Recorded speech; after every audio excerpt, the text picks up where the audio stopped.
And thus it gives me great pleasure to introduce one of America's foremost humorists and social critics, Mr. Harry Golden.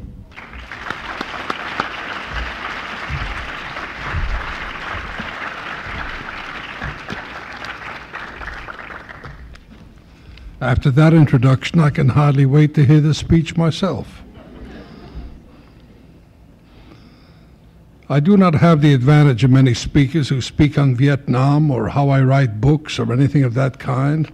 I've been to Provo, Utah, to the Mormon College, Brigham Young, then the next night to the Catholic College, Loyola, then to the Methodist Board of Social Action, then to Bonds for Israel, then to the NAACP, and you can't tell all these people the same thing.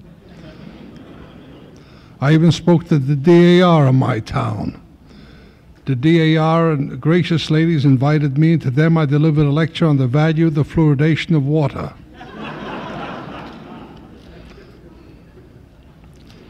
But all these speeches begin with a dinner. This is something the Jews invented: no eating, no meeting. While the Anglo-Saxons were still roaming the forests of Great Britain, painting their bodies blue and eating wild berries, we Jews already had diabetes.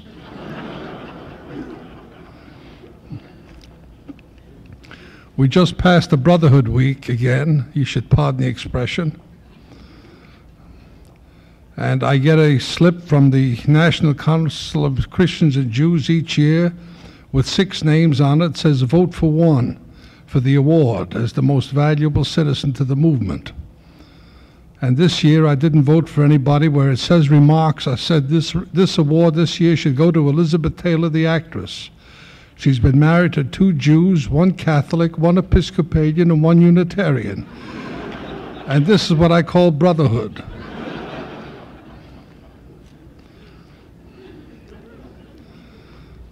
The college classroom is the most precious thing in America we have today. There is nothing as more precious as the college classroom. The press is free, but the advertisers control considerable influence over its columns. The television is free, but the sponsors write the programs. The clergy is free, but the laymen have taken that over. So all that remains is the college classroom, where the professor closed the door and he and the kids could go at it. This is the most precious thing in the world we have today. This does not endorse everything that they do. For example, the riots on the campuses, if they're nonviolent, they're criminal. Dissent and protest is within the American tradition. But when they go into a dean's office and destroy his papers and break a chair over his head and hold him hostage, this is a criminal act and should be punished. They should be expelled and should be punished criminally. Nonviolence has never gotten anybody anything in the history of the world. It's got to be nonviolent only. Violence has never done any good in all the history of mankind. Violence breeds violence. Students have a special obligation because there are people on our platforms today who offer us simple solutions. The man in the street beset with many problems often finds his hope for the simple solutions highly tempting. Students, on the other hand, have the time, and they are being given the skills with which to seek the question and not the answer, for indeed there are no answers, there are only questions. Abraham Lincoln said it properly in the House Divided speech: if we knew where we are and whither we are tending, we will know what to do and how to do it. There are those who tell us that the way to beat the Reds is to impeach Chief Justice Earl Warren. Others tell us that if we do not balance the budget, we face disaster. Others say the real enemy is within, and that is why Rome fell. And in this there is at least a kernel of truth, except that they forget about the delator in 3rd century Rome. D-E-L-A-T-O-R, delator. That was the John Birch Society in 3rd century Rome. Every man is sheriff, like in Alabama. And you got 1/3 of your neighbor's property if you reported him as subversive. These men on the platform today with their simple solutions create an atmosphere of fear. Indeed, there is today rampant fear within that the budget may not be balanced, and rampant fear without that the communists may unbalance it. We worry lest a disc jockey play a recording of Paul Robeson's record Shenandoah, and libraries in small underpopulated California, Texas towns ban the books of John Steinbeck and Justice William O. Douglas. And in Wichita, Kansas, and in Gastonia, North Carolina, they defeated the proposition to fluoridate the water on the ground that it was a communist conspiracy. Governor Wallace of Alabama, you should pardon the expression, rise to say that if the federal government advances financial aid to American education, it will be the end of free enterprise and private initiative. He says this on the very day the federal government is pouring millions into Alabama for roads, airports, welfare, and farm subsidies.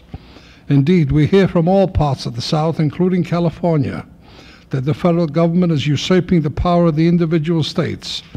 And as the politicians say this, they must know that what they are saying is the renunciation of logic, because the South and California and the rest of the states have been federal preserves for the last 40 years, like National Yellowstone Park, except with people. They pick up the checks daily. The cotton check, the peanut check, the ARA check, the Social Security check, the veterans check, the check for roads, airports, army camps, checks for school lunches. And as they pick up each check from the Washington, they say the government's getting too big. Another thing the simple solution fellows say is that we are placing an intolerable burden upon our children. Well, we are ensuring that our children and grandchildren will have to pay taxes, probably bigger taxes than we're paying, just as our grandparents assured we would, and they may indeed be higher taxes than we're paying. But these children will also share in the rewards of a greater national product, just as the children in the town who finally pay off the bond share in the school their fathers built. What wonders this new national debt will leave the next generation is hard to even imagine. In laboratories, classrooms, space science, technology, computer science, and advances in medicine and chemistry. When I was a boy, this government owed no money. President William Howard Taft sent money back to the states. We have too much. He sent back 48 checks to the states. Yet, despite these surpluses, there were millions of people scraping pennies together to buy a cake of ice once a week in the summertime. I do not speak here of ghetto people. I speak of farmers and factory workers everywhere in America. The blacksmiths, the grocery clerks, and the millions of others in the fields, mines, and cotton mills. In those days, any American could rattle off the names of the rich men in America: Rockefeller, Morgan, Harriman, Carnegie, maybe another dozen. Today, our national debt is high, and no American can count the number of millionaires in Los Angeles or Houston, New York. Indeed, in any 3 towns of California. There are more millionaires in three North Carolina, California cities today in the 35th year of the New Deal than there were in all of America in 1920, in all of America. The far right or the conservatives believe that history goes up in a straight line with no deviation or turning. This straight line of history theory they call the American way of life. In the South, they call it the Southern way of life. Much could be said on the subject. The American way of life took a drastic turn when we discovered the Mesabi Range of Minnesota, which became the steel industry. The Founding Fathers may be forgiven for not having foreseen that this discovery would eventually turn our agricultural American way of life into our industrial and urban American way of life. Furthermore, there was a time when you could run a railroad any way you wanted to. That was the American way of life. You could sell transportation to whomever you felt like selling it and charge what you wanted to charge.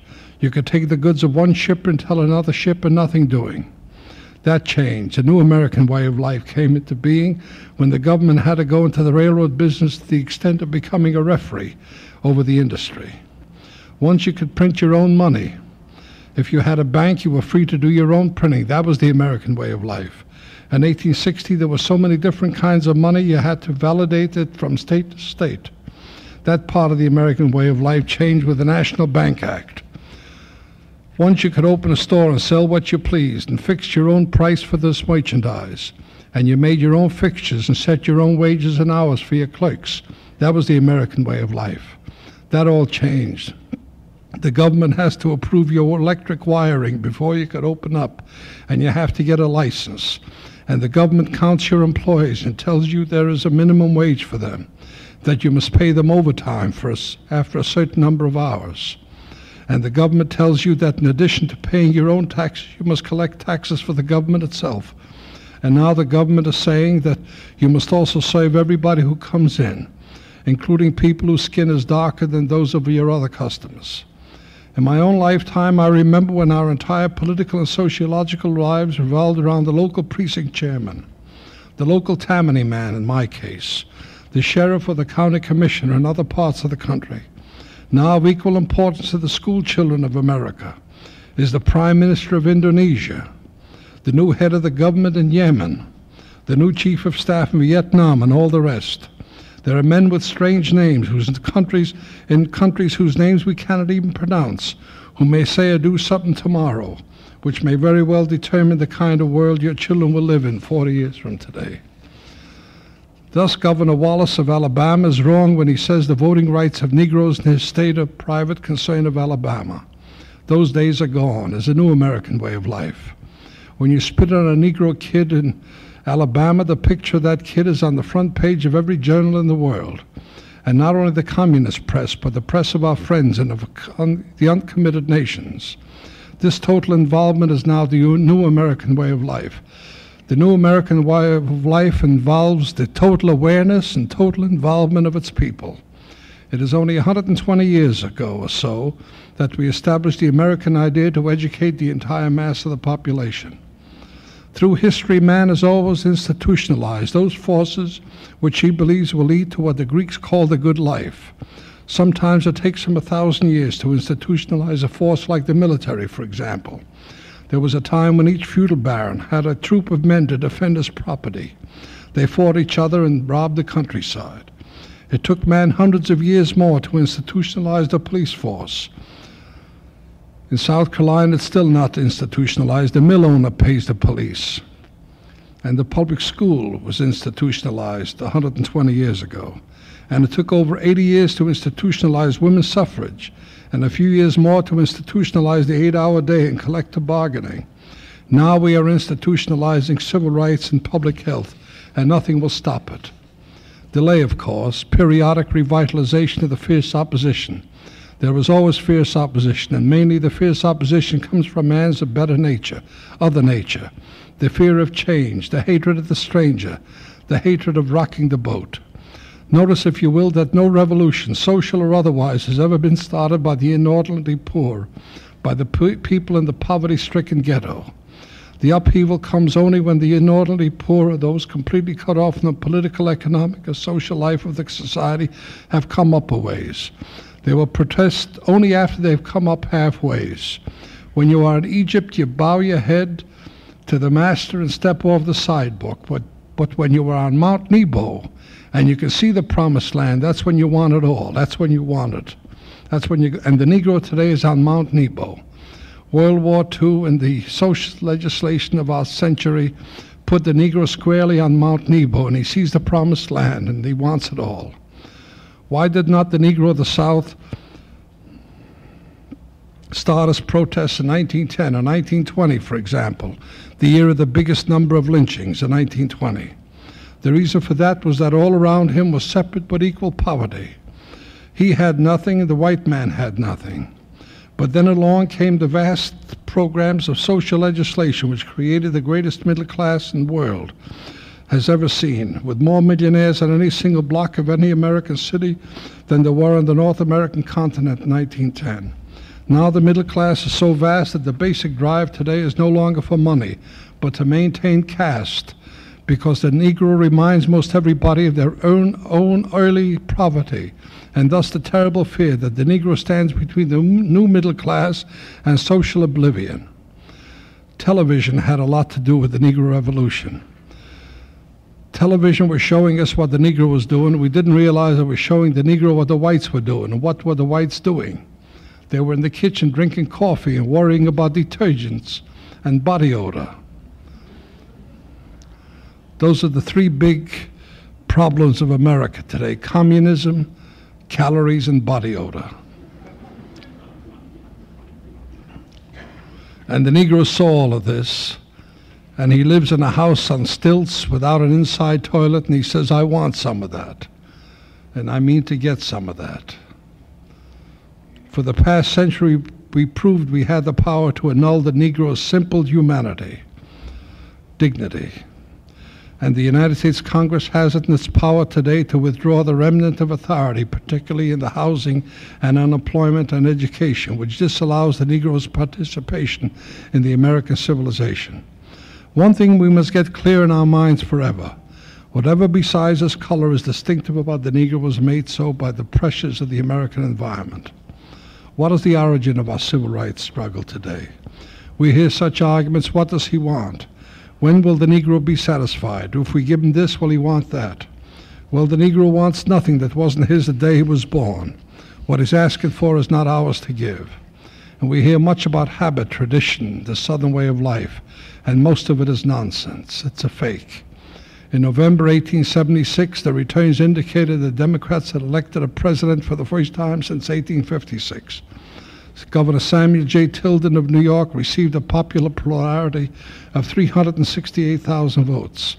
The electoral vote stood at 184 for Tilden and 163 for Rutherford B. Hayes, the Republican candidate. But 3 southern states held out their votes.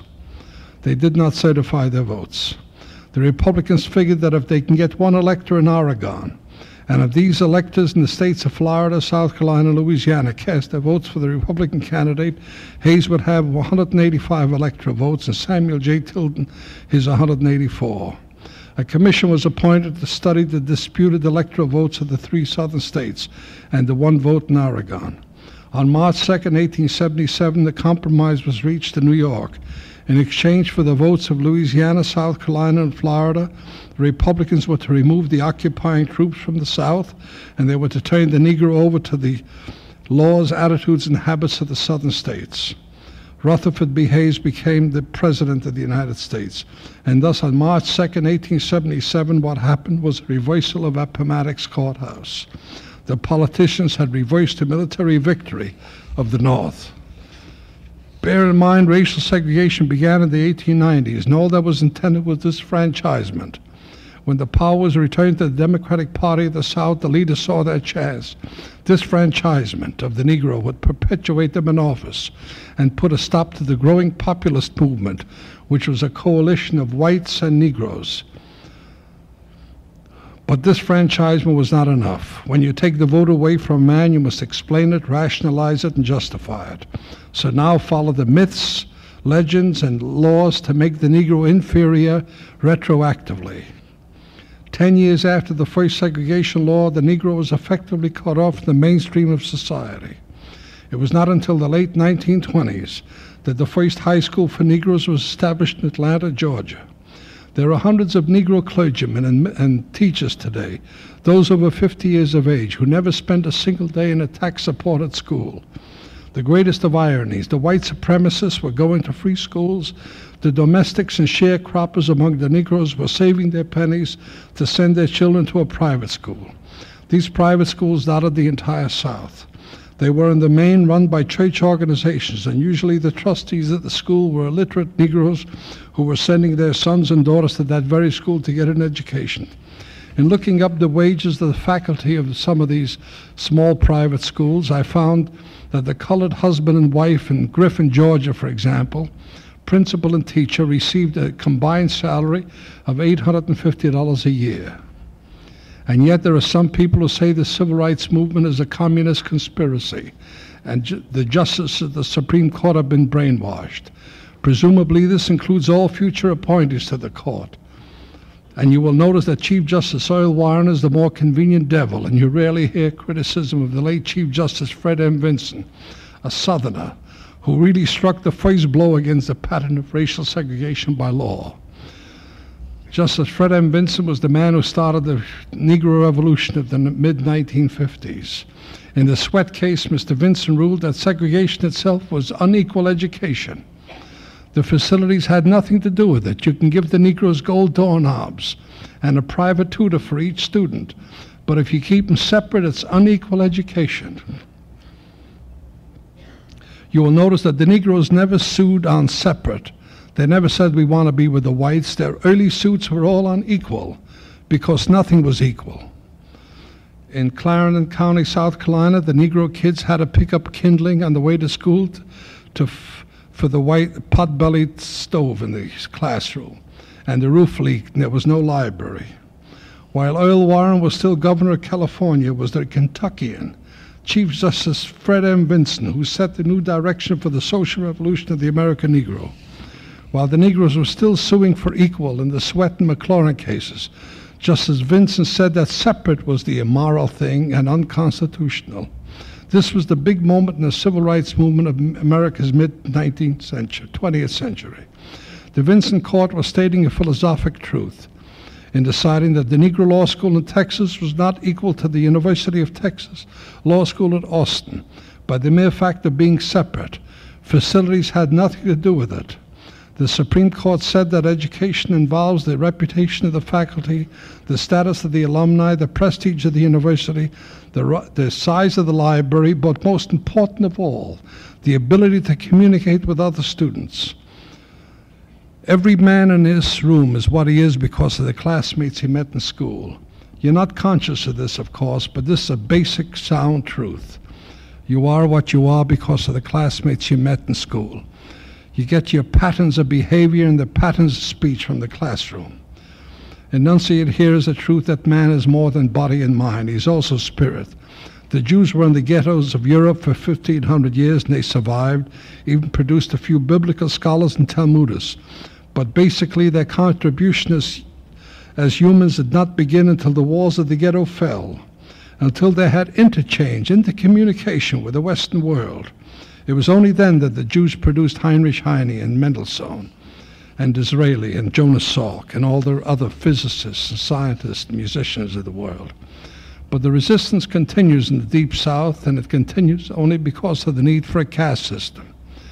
We must be clear about this because I believe it is the basis for the entire problem, that in the South as elsewhere is a matter of caste, nothing else. All the other factors involved are pretexts. The Negroes, as a matter of fact, do live in the finest homes in the country. They do live in the best neighborhoods of the United States. In the South, they live in the finest mansions, in the most exclusive neighborhoods. They sleep in the same room with the children in these beautiful homes. In New York, they live on Park Avenue, and in Chicago, they live on Lakeshore Drive. But in all these places, they live in peace and harmony because they do not pay rent. They are servants. The moment the Negro wants to become a payer of rent, the backs arch and he is denied admittance. If it were a matter of anything else but caste, he would not be sleeping in the same room with the children in the fancy house, and neither would he be the janitor and residence of the finest apartment house on Park Avenue, Lakeshore Drive. A Negro with a white coat and a leather bow tie can knock on any room in the best hotel of the South, a room where Dr. Al Bunch, a Nobel Prize winner, cannot get a room for the night. And the reason for the caste system goes much deeper than habit, or what the Southerners call the way of life. There are 1,850,000 industrial workers in the South who have been getting from 60 cents to $1.10 an hour less than the workers doing the same job for the same number of hours in the North. They have been willing to work for less because they can tell the Negro to go to the back of the bus. We are a school-oriented society. Once the schools are integrated, the entire pattern of racial segregation collapses, and this includes the place of employment of these industrial workers.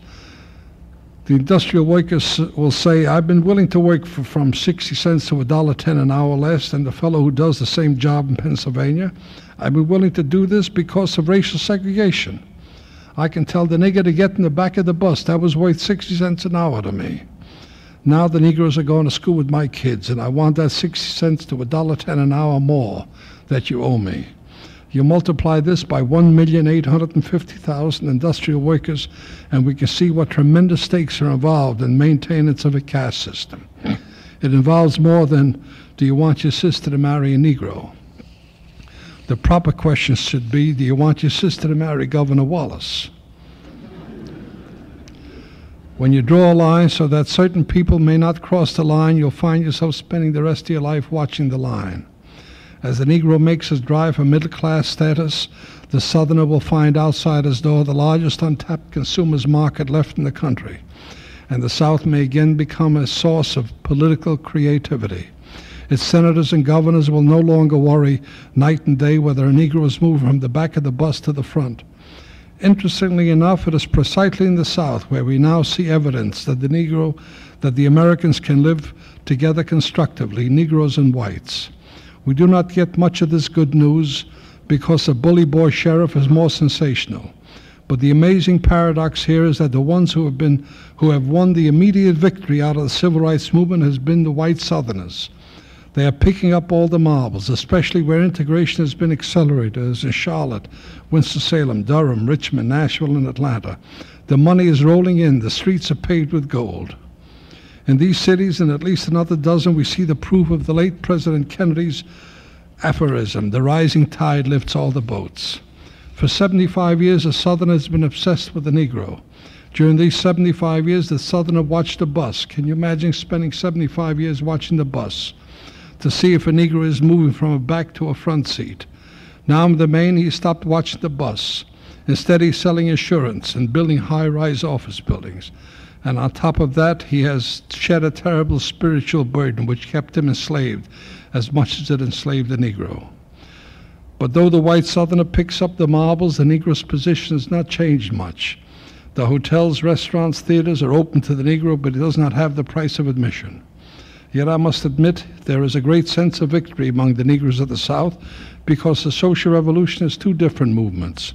The Negro himself has a correct insight into this. He says in the North, the white man says, "Nigger, go as high as you can, but don't come close."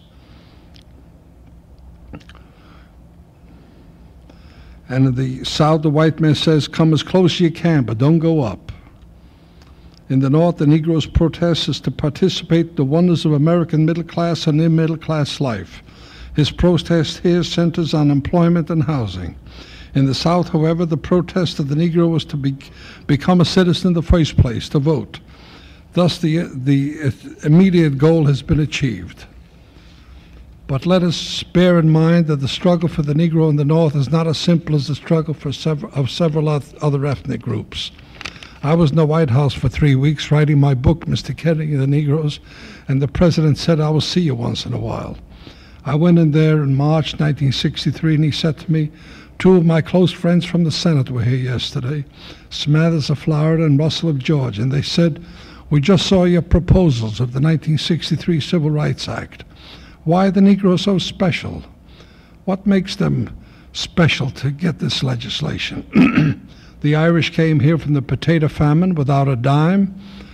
They saw the ads in the paper, no Irish need apply. They were persecuted, yet they made it. One is President of the United States today. The Jews came here from the Eastern Europe without a dime. They went into sweatshops and peddled, and they made it. They're in the middle class today. The Slavs, the Hungarians, and the Poles made it. They came from Europe without a dime. They went into the steel mills and the coal pits of America, and they made it. They sent their sons to the University of Pennsylvania. What's so special about the Negroes? Why did they need this special legislation? And Kennedy said, "You know what I told him?" And he smiled, and I knew it was something good. He says, "I told them, gentlemen, you forgot one thing in your recital, color. Oh, what an omission this is. This man cannot move from one place to another place and achieve any degree of anonymity. He cannot change his name to hide his origin. He must have legislation every step of the way, and I mean to give it to him while I'm in the White House. So we must have law every step of the way, national open housing, and eventually a national FEPC. This would not only lift a great burden from the American people, but would usher in a wave of economic prosperity such as we've never known before. We must smile at those who say that law cannot do it. They would negate the foundation of the Anglo-Saxon ethos. Was it not law itself which established segregation? This did not come down from heaven. It was law which decreed the back of the bus to separate schools and separate bus stations, and it was law which shut the Negro out of the mainstream of the American civilization. Law made it, and law will unmake it. The Southerners themselves came to the Constitutional Convention, Tennant, Gadsden, and Pinckney, demanding a provision for religious freedom.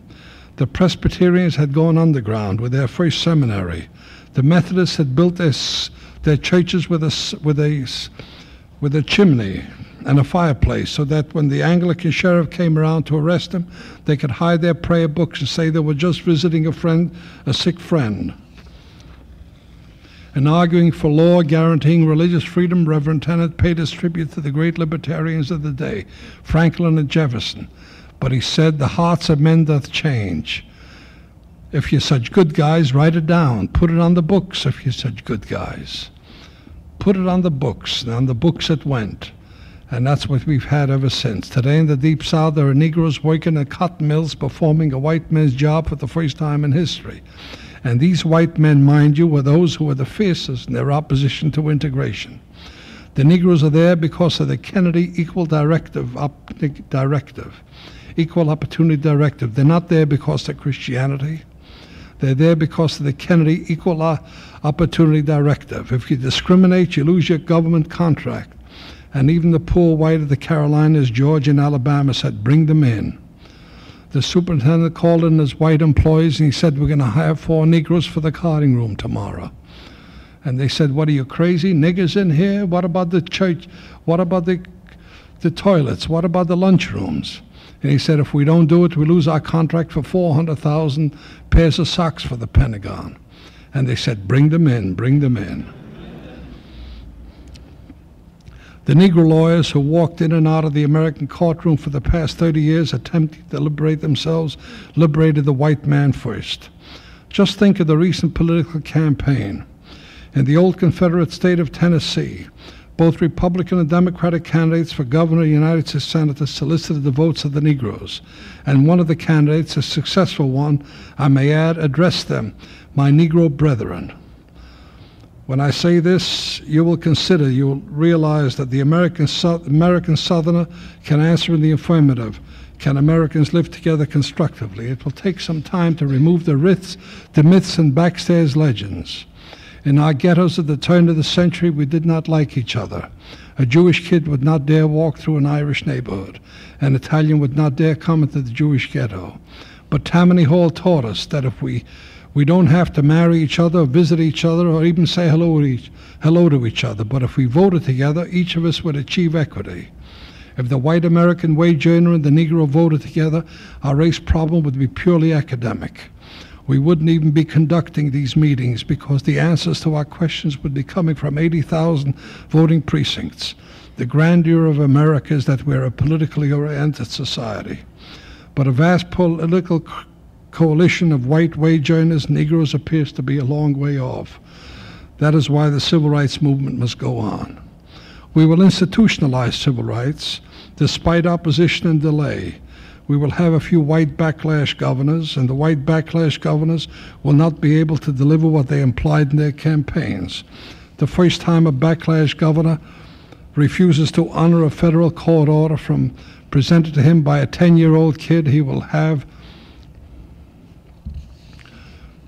federal marshals on the steps of the state capitol. And if he does not get federal marshals, it means we have no United States, because this involves a commitment by the United States of America, a commitment backed by 6 Supreme Court decisions and 5 acts of Congress. The only way a backlash governor can successfully stop the movement of the Negro from the margin to the center of the structure is to overthrow the United States of America, which is a highly remote possibility.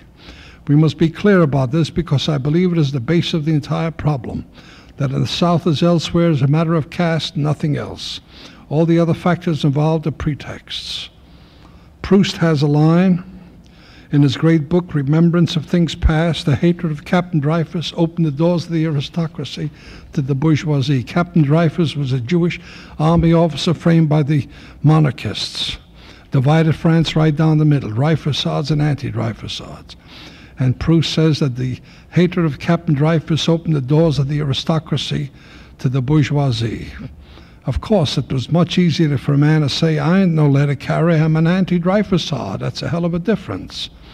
And in the South, he could say, I'm no mill hand, I'm a segregationist, like Jim Eastland is. We fortified this illusion by an evil myth, the myth that they are pushing. This fake serves two purposes. One, it makes of us poor, harassed martyrs, and two, it sets us up as big shots.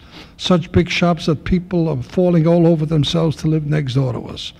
The worst evil nonsense of all, they are pushing. They are pushing was said of the Irish in 1880 and of the Jews in 1900, of the Italians and Poles in 1910, and now of the Negroes and Puerto Ricans. And none of these people are pushing. They are escaping from filth, degradation, and early death. Enunciated here is the truth that the Jews were in the ghettos for 1,000 years, survived, and even produced a few biblical scholars. The resistance continues, not only in the Deep South, but in a lot of cities, and it continues only because of the need for a caste system. We have wonderful projects, finance for research, polio, heart, cancer, tuberculosis, muscular dystrophy, all worthwhile projects that perform great services for the people.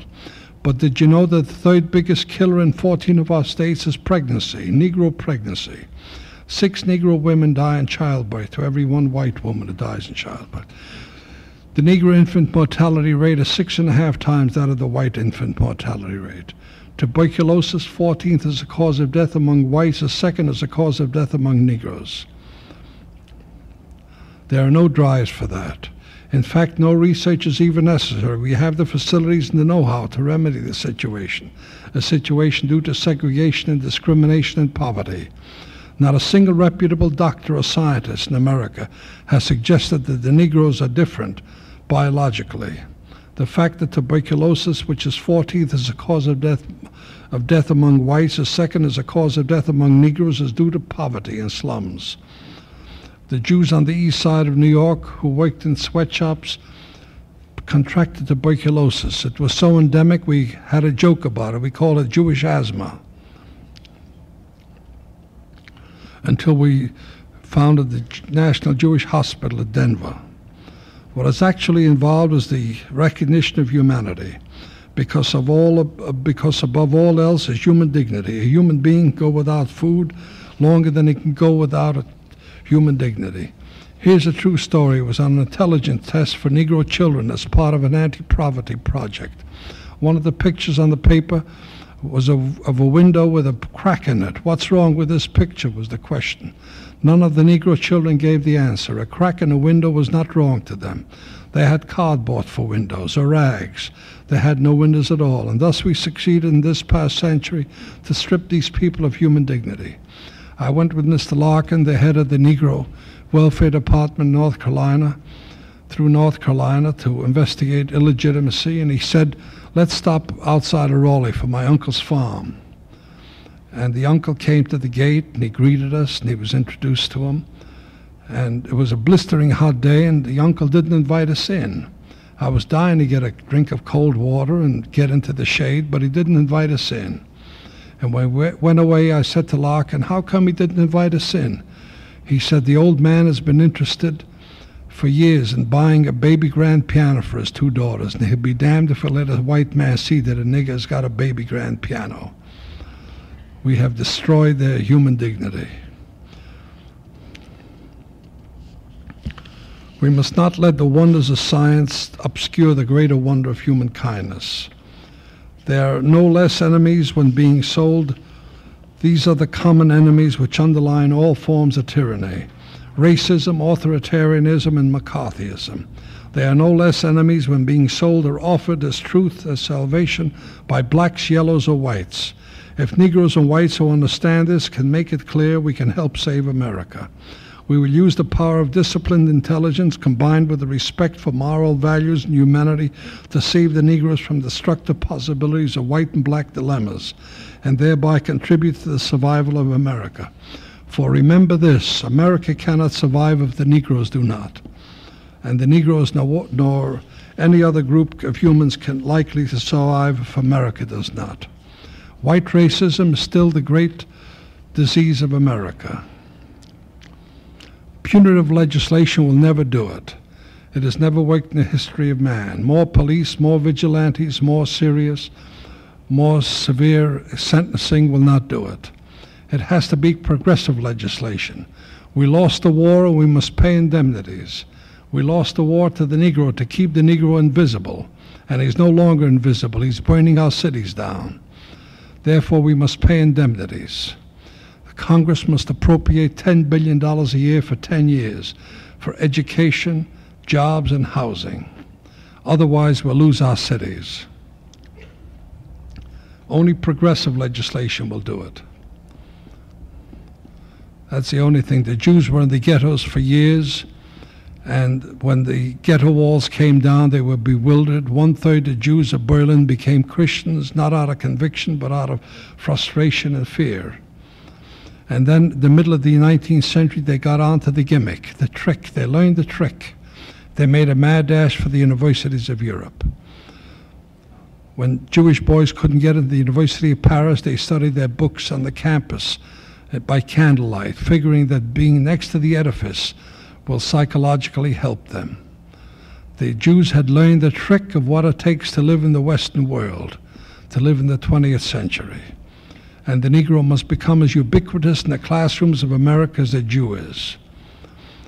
Education is the key to the entire thing. There must be a program of education from kindergarten through graduate school. This will save our cities.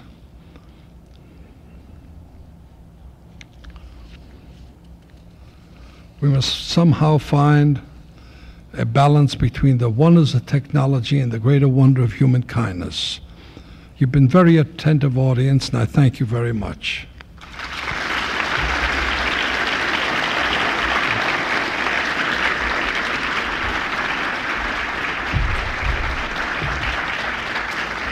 I know we'd all like to thank Mr. Golden, but at this time I just would like to remind you, right in the men's lounge we have coffee, and Mr. Golden has said he will answer any question about domestic, international affairs, or anything you have. Thank you. There's coffee there. You can come in very close. Any question that you'd like to ask, I'm sure Mr. Golden will be pleased to answer. So why don't we just start? If anybody has a question, why don't they just raise it? Fine, right over here. And if you could speak up, stand up, so that the other people would hear, it would make it a lot easier. I'd like Mr. Golden to comment on 2 points which interest me. One is on black anti-Semitism as it came to be expressed violently. I believe violence is not an exaggeration in New York. Second, I would like to comment on the Arab-Israeli situation in the Middle East. What are your reflections on this subject? They're not very easy questions. You have two big two questions. small questions. 2 small questions. Can you all hear? Negro anti-Semitism is produced by a small minority of Negroes. The SNCC crowd produced it first. I do not believe that the vast majority of Negroes in America are anti-Semites. The Negroes represented by Roy Wilkins of the NAACP and Whitney Young of the Urban League and Bayard Rustin of the Randolph Foundation. But the small minority of Negro extremists who are for separatism are doing themselves a great disfavor because they are justifying what Jim Eastland has always said. The Negroes can't live with the whites. They must be separate. And the Negro separatists are saying this. But basically, a Negro anti-Semite is about as convincing as a Jewish white supremacist. About as convincing as a Jewish white supremacist. The Jews were the first friend a Negro had in America, when a Negro was permitted to have a friend. The Jewish peddlers to the South, right after the Reconstruction period, permitted the Negro to try on the merchandise. When all the uptown Christian stores had signs, "Nigger, don't touch unless you buy," they weren't allowed to touch it unless they bought it. The Jewish merchants permitted them to try on the dress and the hat and the coat, and a Jew was the first white man to sell a Negro an insurance policy. And a Jew was instrumental in spearheading the civil rights movement in America. The Jews were the great supporters of the civil rights movement. But today they consider me, the extremists consider me a reactionary because I'm for integration. They say he's a reactionary. He's an Uncle Tom, a reactionary, because I'm for integration. Yes. I had a second question. Who's interested in the Middle East, which is The Middle East, well, just a small. it's a small question, the Middle East. Peace won't come there until the Arabs sit down with the Jews. And this is a long way off yet. NASA won't let them sit down with the Hebrews. But perhaps the United States and Russia could come to some agreement about it. Russia can stop sending armaments to Nasser. And the Negro extremists in America who are for Nasser. This is amazing. The Arabs were the first to found slavery in America. They're the ones who sold the Negroes into slavery in the United States. The Arabs were slave dealers.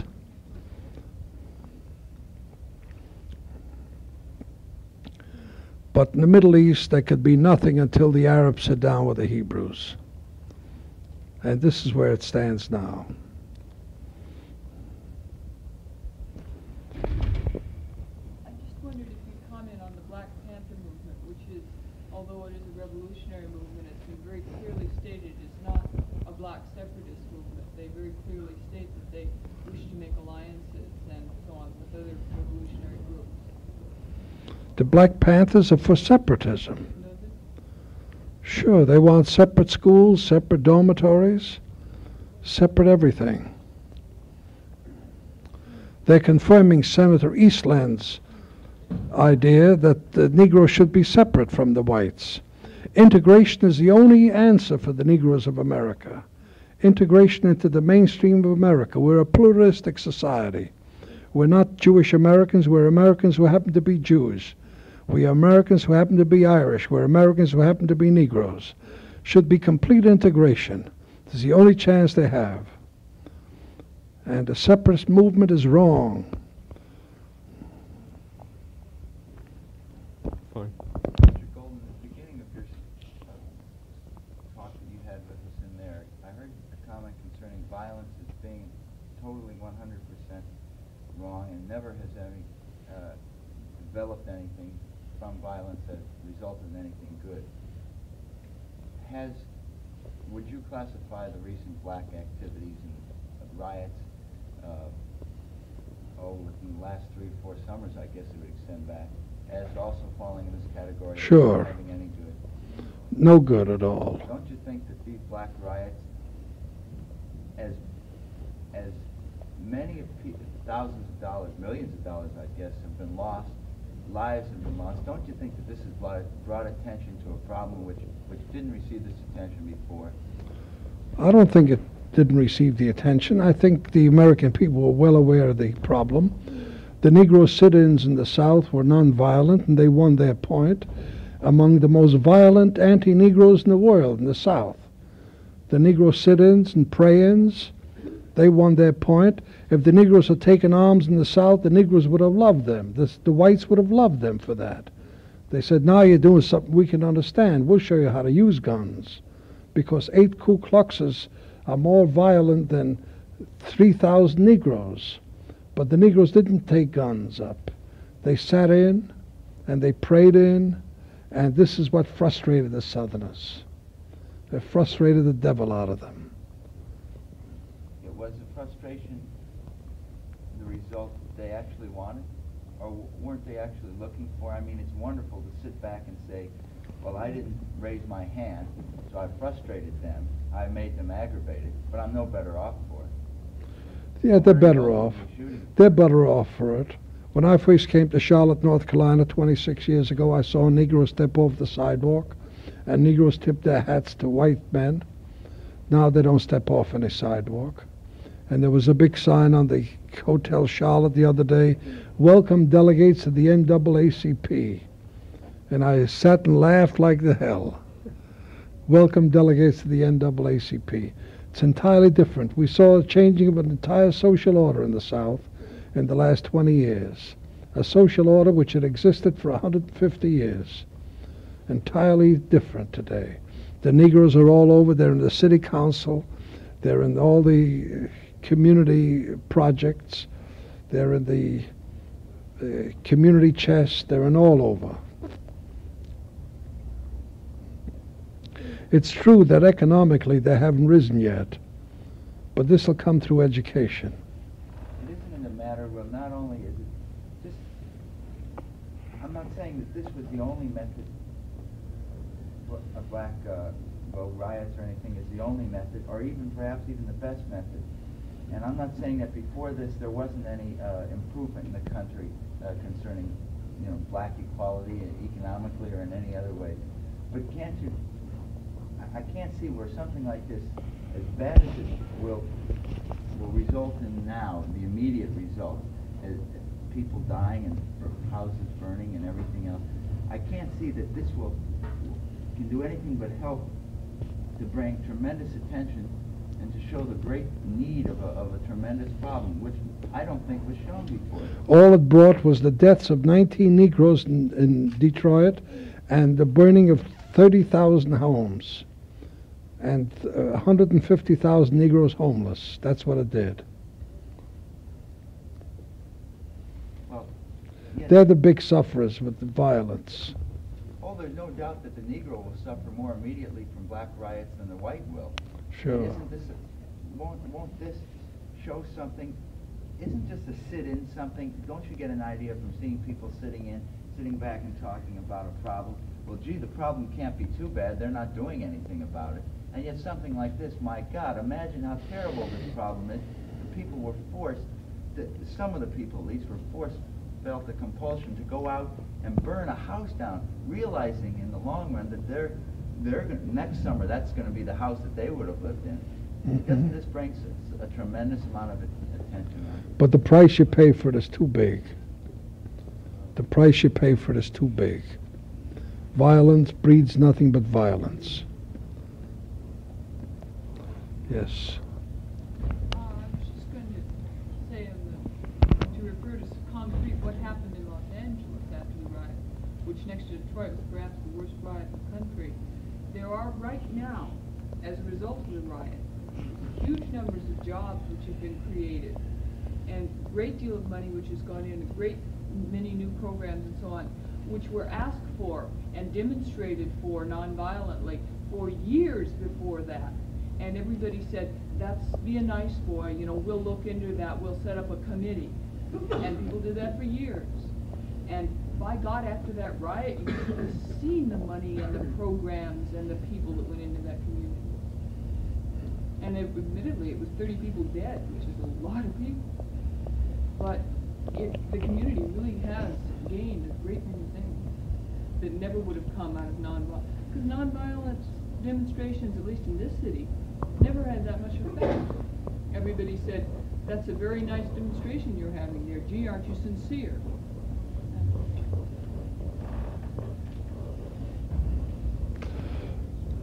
Nonviolence is the only thing there is. Gandhi won India with it. It didn't work in this city, and it didn't work. Yes, it'll work. It I works. think we have a basic difference between violence and nonviolence, and we're certainly not going to settle it today. Hash it out here. I mean, you would never have convinced Martin Luther King or Charles Evers or any of the... Martin Luther King saved Christianity with nonviolence. The Protestant churches had backed away from a moral issue of May 1954. They backed away completely. And he came along and saved Christianity. And attempting to save his own people, he saved Christianity. He said, if the blood is to flow in the streets of Birmingham, make sure it's our blood, not the blood of our white brethren. And who else has said that? Martin Luther King saved Christianity in attempting to save himself by nonviolent means. And he's the big man in the civil rights movement. He should be honored forever by the American people. Do you have a question back there? You say that the price of 30 blocks, 34 blocks in Los Angeles was too high, but and you say that you shouldn't be violent, but how about let's bring it closer to home to 6 million Jews in Europe, and they just stood by and watched themselves get put into the gas chambers, never raising a finger. Do you respect those, or do you respect the ones in the Warsaw Ghetto who fought against the Germans, and maybe most of them died, but there was a symbol for something? I think that stuff about 6 million Jews going to their deaths without a struggle is greatly exaggerated. They struggled in the Warsaw Ghetto. They struggled all over. How can you struggle against a massive tyranny that engulfs you? If President Nixon came into a synagogue and asked for a list of the members, wouldn't you give it to him? That's what Hitler did. He asked for a list of the members. And the Jews figured that for centuries they got away with bowing to the master, and through chicanery and through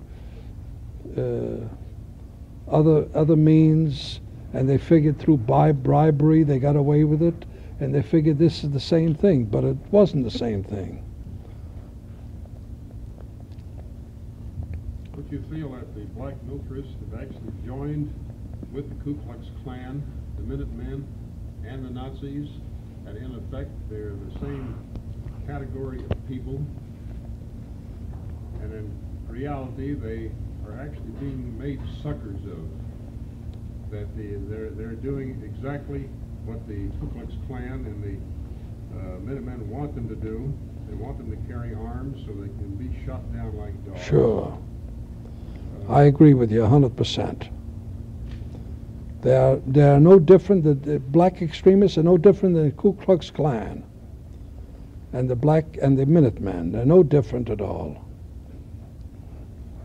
Yes.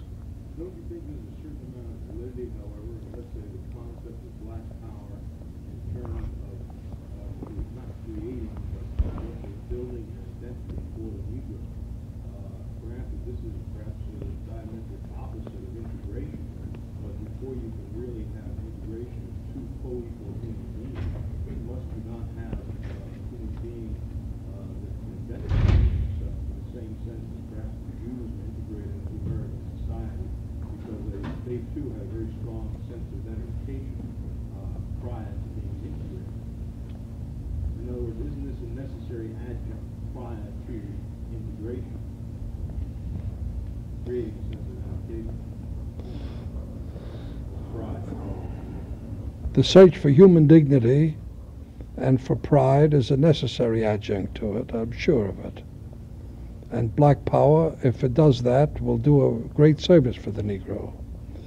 The African studies in the universities is an important thing, and pride in race and pride in everything else is an important thing. I agree with you. Yes.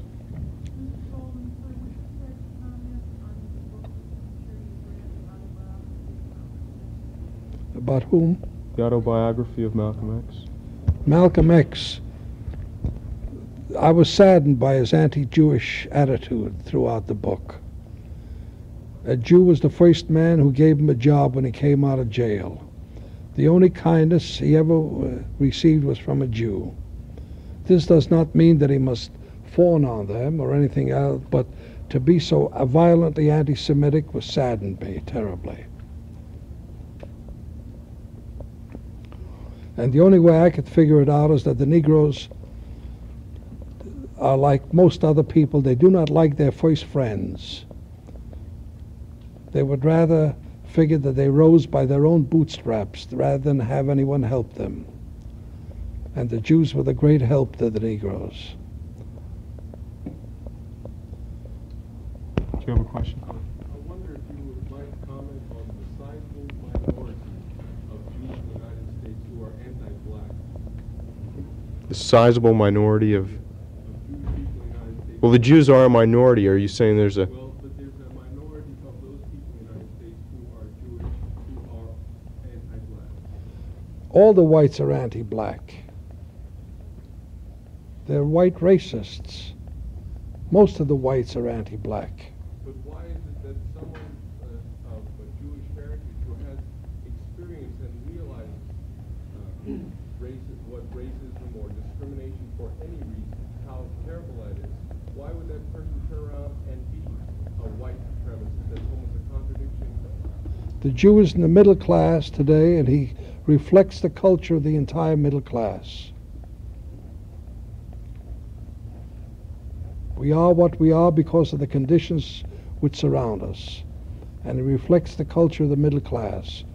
The Jews tell me that the Puerto Ricans are dirty, that they hang their wash out on the line, and they keep the baby carriages in the hallway, and I always answer them, they said that about your mother 40 years ago.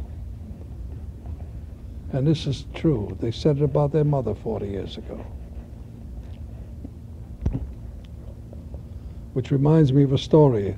Two Jewish women were in an A&P store in the Bronx, and one said to the other, "You heard maybe from the ecumenic?" Says, "Ecumenic? What's ecumenic?" He says, "Ecumenic. That's over in Rome. The Pope said, he says we didn't do it." "We didn't do what?"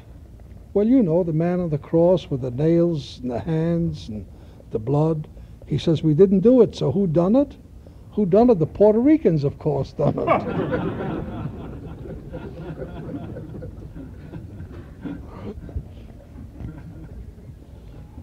Do you have a question?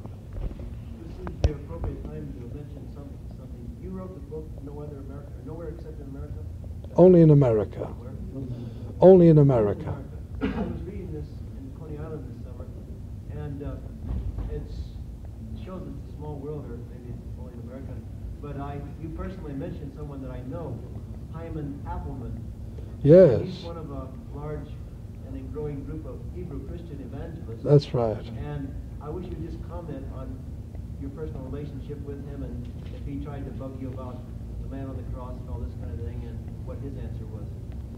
Hyman Appleman. He's a Jewish Christian evangelist in the South. He was a son of a rabbi, he says. They were all sons of rabbis. All these evangelists say they were sons of rabbis. And I watched him baptize another Jewish evangelist, and it was a riot. It was a joke to watch them. One Galiciano baptizing another Galiciano.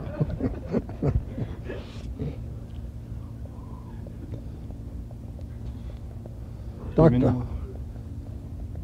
Hyman Appleman asked me to become a Christian. I said I can't become a Christian because the movers of this world were Jews: Jesus, Karl Marx, Sigmund Freud, and Albert Einstein. This is too much for me to give up. The movers of this earth were Jews. But did Paul give up being Jewish when he became a follower of Jesus? Sure, you give it up.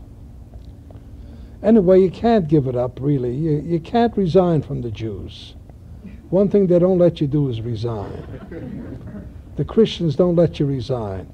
I meet Dr. Herbert Spohr, the head of the Moravian Church in Charlotte, and he says, we have a Jew in our congregation. I says, what do you mean? You have one of my people?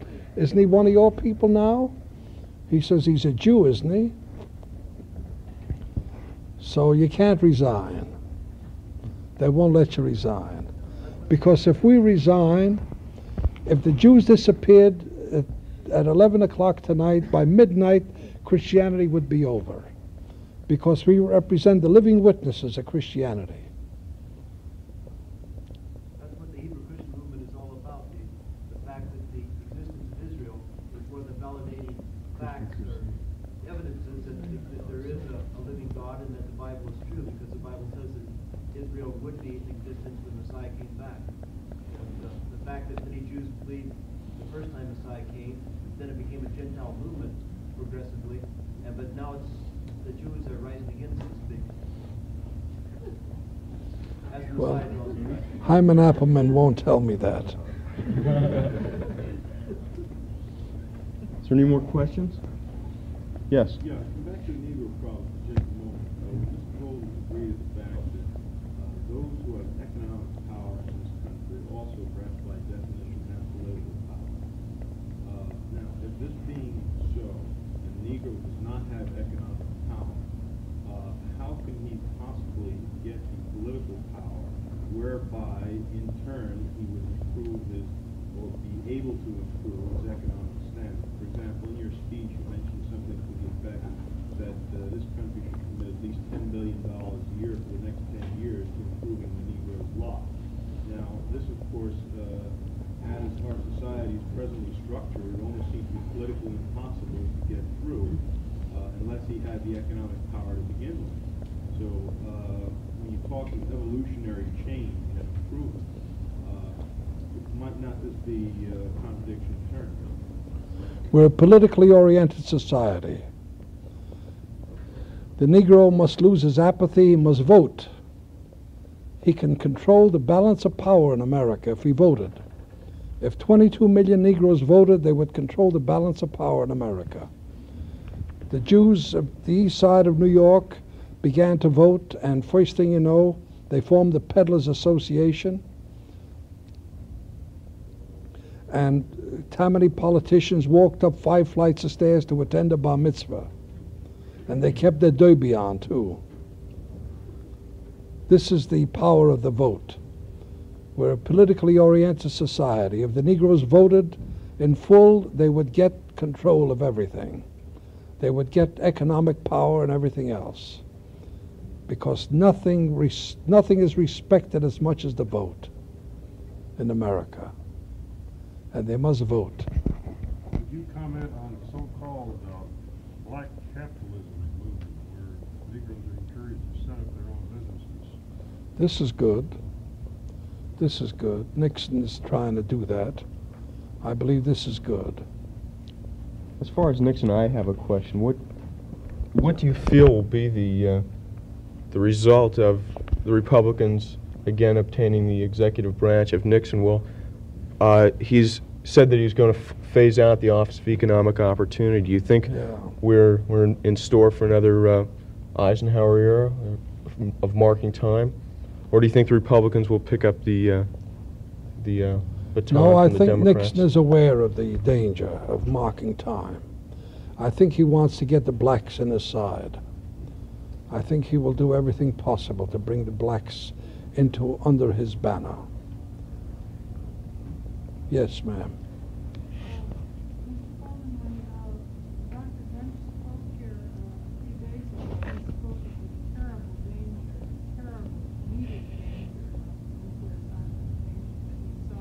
Of Negro what? Nuclear confrontation. And I wonder how you see that situation in terms of some kind of... Well, we're all living under the shadow of a sword of Damocles. Nuclear power is a terrible thing. Particularly there, how do you see the Middle East situation evolving? A meeting between Americans, the Soviet Union, to resolve this. The Non-Proliferation Act, which Congress is now going to pass, this will help. And some agreement between the Soviet and America not to use atomic bombs. I know you were close to Bobby Kennedy, especially in his election in New York. Yes. I wonder if we really understand the full impact of his death. I was close to him in California, too. I made 20 speeches for him in California, up and down the state. I loved him like a brother. He had a monumental brain, that young fellow. Had a tremendous brain. Wherever I went in California, I saw he had Mexican Americans going through the telephone book and making out cards of voters. And I said, he's building a great organization here.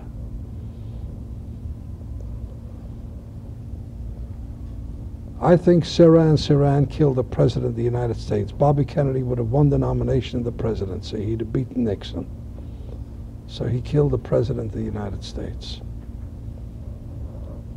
Do you feel, Mr. Golden, that the Jewish forces and all religious forces, I'll take it all, I don't mean the Jewish only, I'll take it all, including the Jewish, play a tremendous part in the troubles of the world, the troubles of humanities, of man to man, the man being inhuman to man, because of the fact that the Ten Commandments, which is really the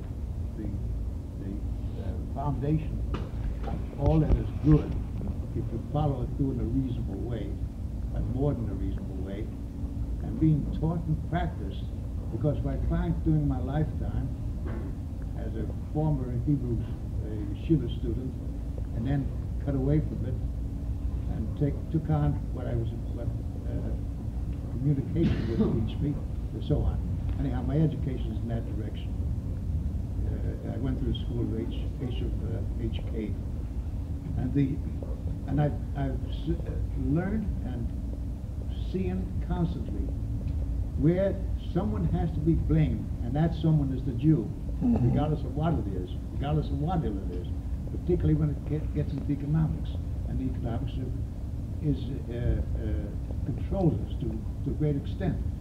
And that applies to every nation, and particularly the United States, because the United States became what it is because of violence.